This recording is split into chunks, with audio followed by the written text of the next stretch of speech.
C'est un plaisir de vous retrouver, mesdames et messieurs, pour cette session de l'information sur Eden Télévision. Les titres. Démarrage ce jour du baccalauréat des séries professionnelles sur toute l'étendue du territoire national. Le constat a été fait au lycée technique Koulibaly de Cotonou. Vous suivrez le compte rendu dans ce journal. Fin ce dimanche 2 juin 2019 des opérations de délivrance des cartes directeurs aux professionnels des médias pour l'élection des représentants devant siéger parmi les conseillers à la 6e mandature à la Haute Autorité de l'Audiovisuel de la Communication. Le point des opérations à Aplahoué et Lokossa, c'est à suivre dans ce journal. Et puis, sur les plages de Dakar, plusieurs bénévoles ramassent des ordures afin de répondre à un défi lancé par le président sénégalais Macky Sall lors de son investiture en avril 2019.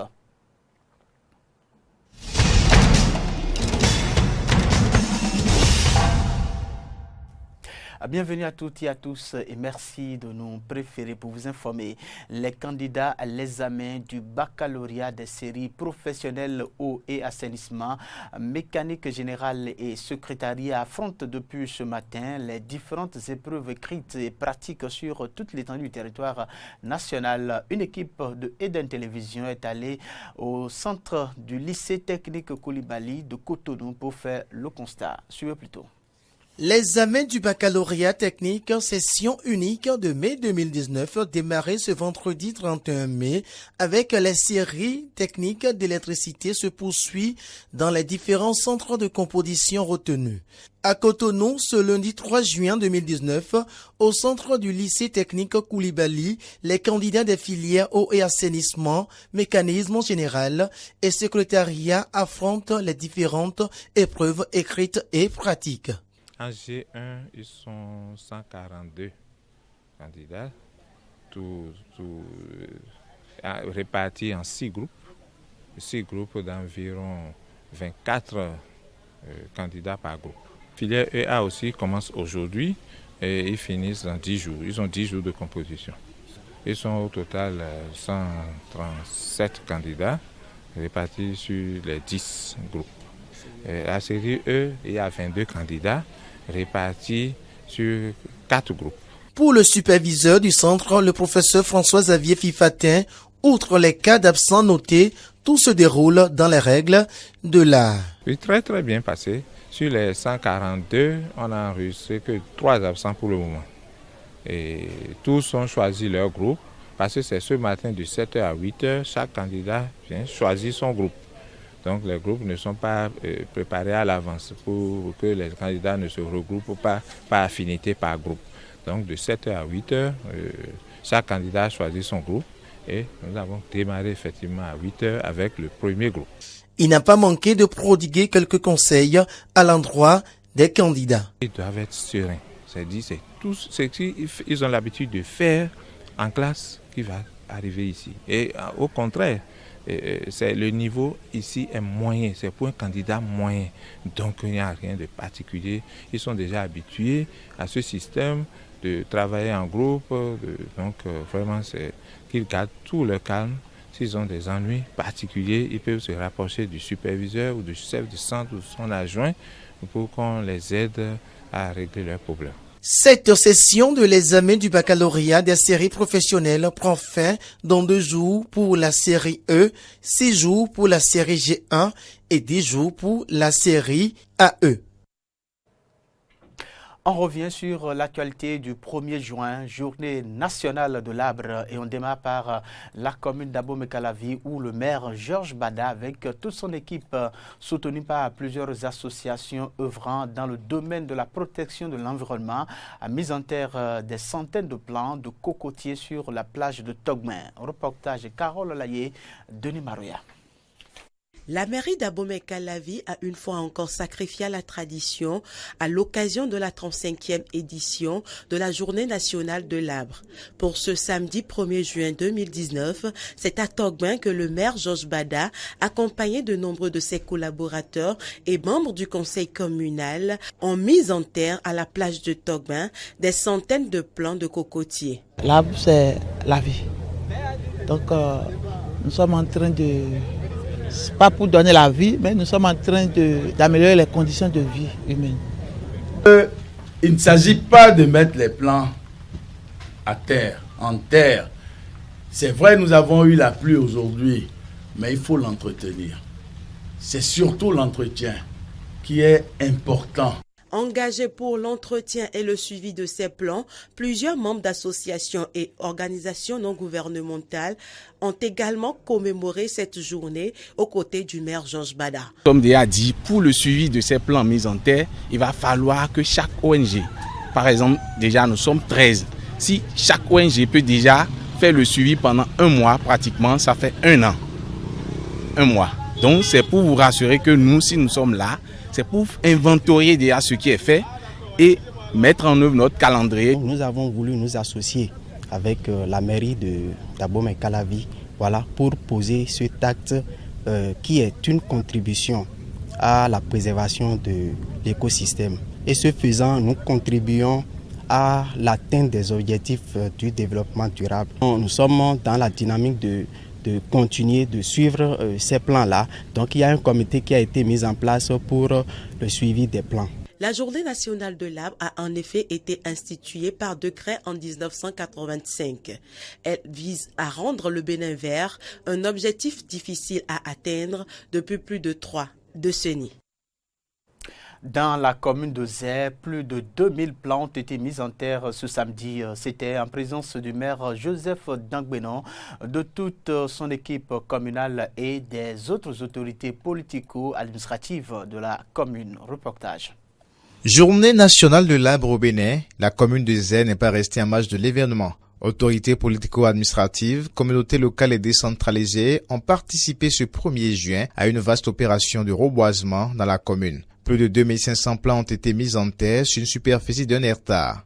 Les autorités ayant participé à cette opération, dont l'objectif est de contribuer à améliorer le couvert végétal, ont tous insisté sur l'importance de l'arbre et l'entretien des plants mis en terre. Cette année, le choix a été porté sur la commune de Zé, notamment le collège d'enseignement général de Kounopé, pour abriter les dites manifestations. Le thème retenu est « Arbre et éducation pour une économie verte et durable ». Il illustre bien la nécessité d'éduquer nos populations sur les bienfaits de l'arbre, notamment en matière de protection de la nature et de production de richesses. Ainsi, 2500 plants de teck seront mis en terre sur une superficie d'1 hectare au collège d'enseignement général de Kounopé. Et par ailleurs, des plants seront également mis en terre à Opa sur une superficie d'1 hectare sur un domaine communal. Le représentant du préfet de l'Atlantique ainsi que le chef de l'inspection forestière ont une fois encore sensibilisé sur les fonctions écologiques de l'arbre, son importance et la nécessité de protéger et d'entretenir ses ressources naturelles. Sur ce site préparé selon les règles de l'art, nous mettrons en terre un peu plus de 2500, ça a été dit tout à l'heure, un peu plus de 2500 plants de Tectona grandis. C'est son nom scientifique, communément appelé le TEC.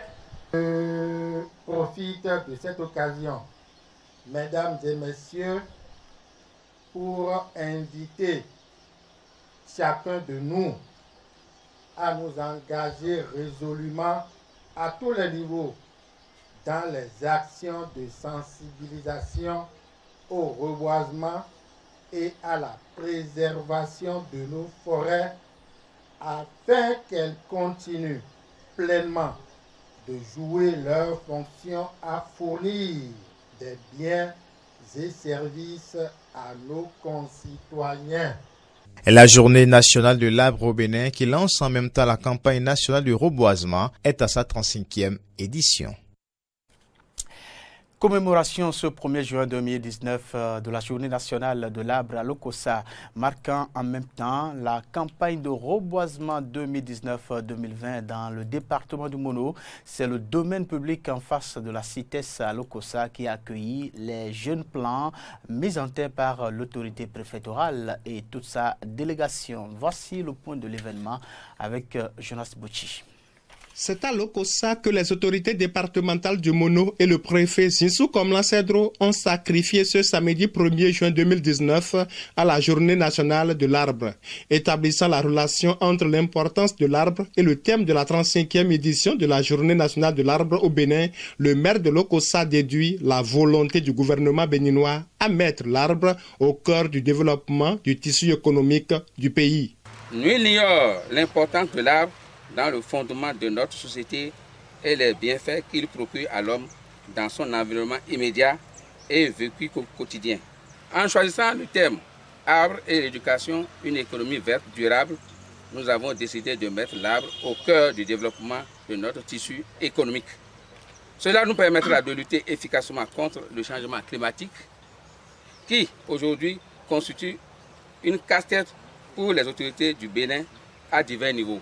Après une communication magistrale sur place par le chef d'inspection forestière des départements du Mono et du Koufo sur le thème de la présente édition de Journée nationale de l'arbre au Bénin, le préfet Zinsou Komlan Cedro a entretenu l'assistance sur les objectifs des campagnes de reboisement qui débutent chaque année au Bénin par la Journée nationale de l'arbre. Cette Journée nationale de l'arbre qui ouvre la campagne nationale de reboisement s'intègre parfaitement dans le programme de reboisement intensif initié par le gouvernement du président Patrice Talon. Ces actions de reboisement permettent de freiner la destruction du couvert forestier, de satisfaire à terme les besoins des populations en produits forestiers, en pâturage pour les animaux, en produits connexes et de promouvoir la foresterie urbaine et rurale. Mélina, l'espèce forestière dont les pépiniéristes de Lokossa vantent la croissance rapide, a été choisie à cette 35e édition de Journée nationale de l'arbre au Bénin pour reboiser le domaine public situé en face de la CITES à Lokossa. Dans le département du Koufo, le préfet Christophe Megbedji a également procédé au lancement de la campagne de reboisement 2019-2020. C'était ce samedi 1er juin 2019 dans le domaine de l'école primaire publique de Tokpokwe dans l'arrondissement de Sokouhwe, commune de Djakotomé. Reportage avec Jonas Bouchi. Nul n'échappe de nos jours aux conséquences des dommages causés à notre environnement par l'abattage incontrôlé des arbres et la destruction accélérée des forêts. La Journée nationale de l'arbre au Bénin vise à éveiller de plus en plus la conscience des citoyens sur la nécessité de préserver notre environnement. Ce lancement du reboisement s'inscrit donc dans une pédagogie d'éducation des populations à l'amélioration du cadre de vie, selon le premier adjoint au maire de Djakotomé, qui remercie le préfet du Koufo d'avoir choisi sa commune pour cet acte salutaire pour l'environnement.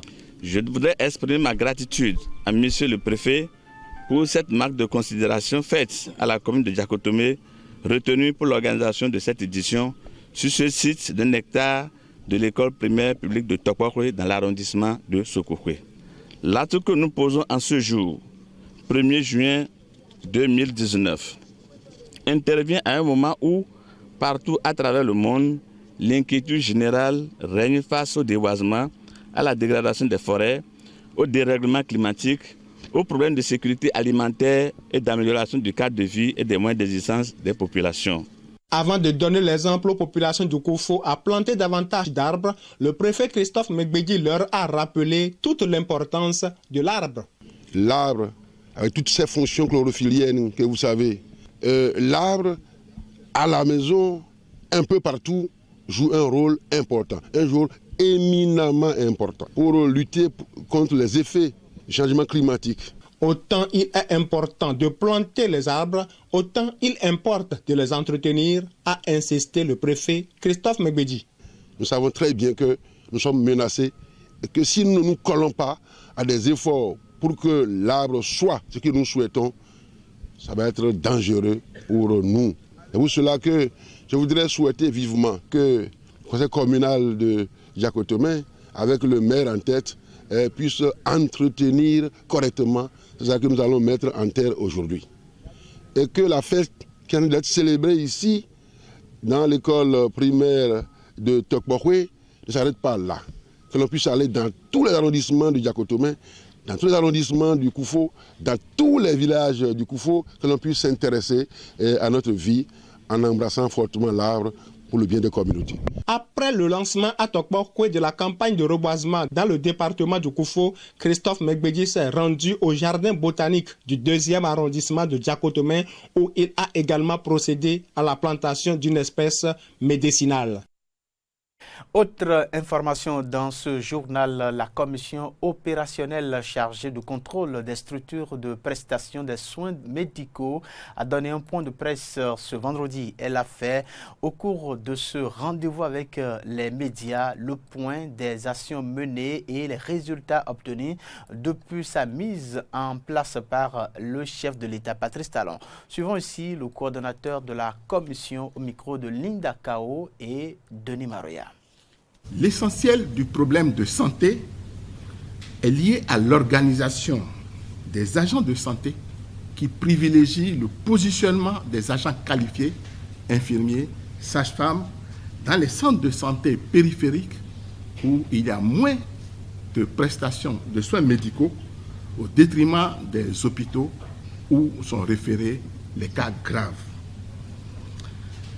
Comme action, nous faisons un plaidoyer pour le renforcement du personnel qualifié, médical et paramédical, dans tous les hôpitaux publics et privés grâce à un recrutement et grâce à un redéploiement à partir des centres de santé périphériques. Nous faisons également un plaidoyer pour qu'il y ait des moyens de transport adéquats des malades. Les agents de santé de toutes catégories savent désormais que les actes professionnels sont surveillés et qu'ils peuvent être sanctionnés s'ils ne respectent pas les normes requises en matière de soins. Les principaux défis à relever par les acteurs du système de santé étant le respect des droits des patients, la réduction des décès et l'élimination des événements indésirables graves liés aux soins, nous avons entrepris depuis le 23 avril 2019 des visites d'immersion dans les hôpitaux et quelques autres structures de santé. Les objectifs de ces visites d'immersion visent à contrôler la présence et la ponctualité du personnel sur la base du cahier de garde et de permanence, à contrôler l'accueil des patients, inspecter les services d'urgence pour voir la prise en charge et la surveillance des malades. Notre souhait est que ces manquements au respect des normes sanitaires et à l'éthique disparaissent afin que nos concitoyens aient accès à des soins de qualité. Fin ce dimanche 2 juin 2019 des opérations de délivrance de cartes d'électeurs aux professionnels des médias pour l'élection de leurs représentants devant siéger parmi les conseillers de la 6e mandature à la haute autorité de l'audiovisuel et de la communication. Après avoir fait le tour des bureaux de délivrance des cartes d'électeurs à Plakwe et à Lokossa, le coordonnateur CED Monokoufo de la CAAC nous fait le point des opérations dans les départements du Mono et du Koufo. Sébastien Guidi est au micro de Jonas Bouchi. Globalement, dans les départements du Mono Koufo, tout s'est bien déroulé et tous les professionnels des médias ayant droit à cette carte ont pu avoir leur carte et le 15 prochain peut aller librement et exprimer leur choix. Dans ce cadre, je peux vous dire que dans le poste de recensement de Lokossa, nous avons dans la catégorie de la presse écrite 7 inscrits.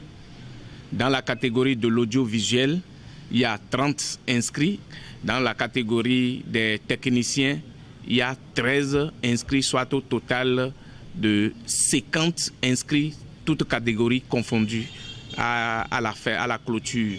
Dans le Koufo, plus précisément à Plahoué, nous avons dans la catégorie de la presse écrite 4 inscrits, dans la catégorie de l'audiovisuel 17 inscrits et dans la catégorie des techniciens 6 inscrits, soit 27 inscrits au total, toutes catégories confondues dans le Koufo, plus précisément à Plahoué. Le préfet du département du Koufo a procédé à Plahoué ce samedi 1er juin 2019 à la remise officielle des certificats de qualification métier. 183 apprentis en fin de formation dans la commune d'Plahoué pourront enfin s'installer à leur propre compte au terme de cette cérémonie de remise officielle de leur diplôme. Témoin de l'événement pour Eden Télévision, c'est bien Jonas Bochi.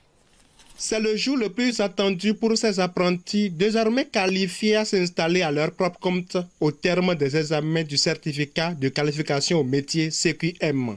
Une réforme du secteur de l'artisanat qui fait délivrer aux apprentis en fin de formation un diplôme reconnu par l'État, à en croire le président du collectif des artisans de la commune d'Plahoué. Certains apprenants et formateurs continuent de penser que les réformes dans l'artisanat en y introduisant l'examen de fin de formation est une mauvaise chose. Loin de là, ces examens permettent à nos apprenants de s'évaluer et d'obtenir un diplôme reconnu et validé par l'État.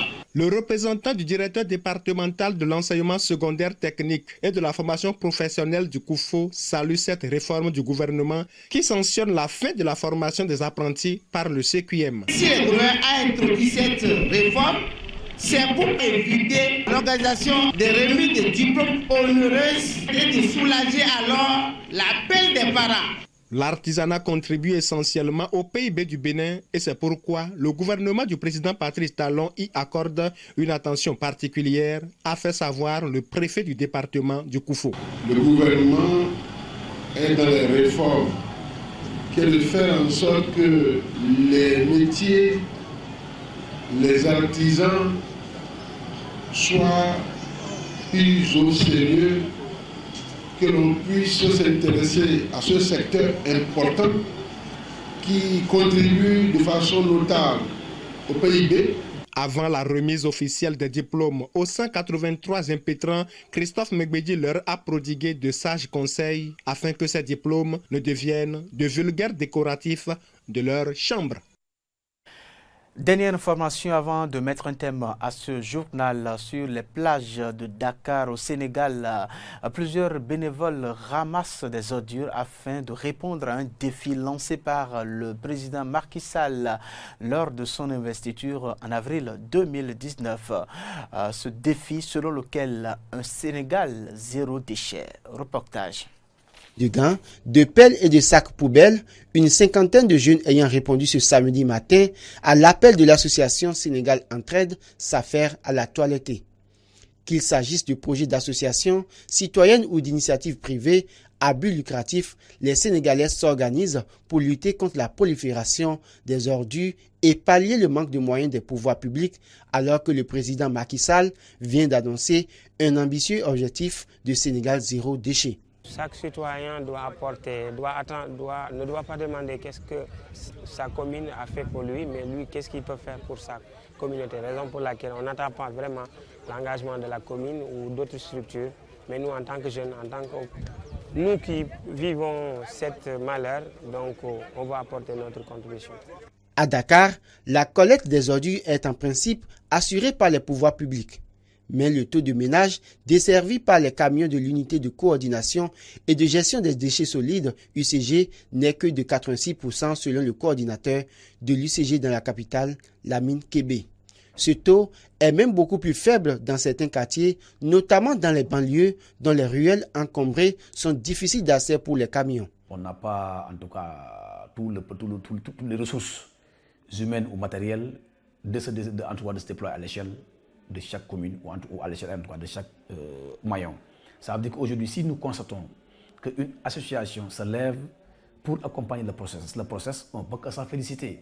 À côté des journées de nettoyage, organisées ponctuellement par des associations comme Sénégal Entraide, mais aussi Bon Vivre Sénégal ou Save Dakar, des habitants ont lancé de petites affaires dans le secteur informel et ramassent les sacs poubelles des habitants éloignés des grands axes contre rémunération. Mesdames et messieurs, c'est la fin de ce journal sur Eden Télévision. Toute l'équipe de préparation et de présentation vous remercie de l'avoir suivi. Portez-vous bien. Au revoir.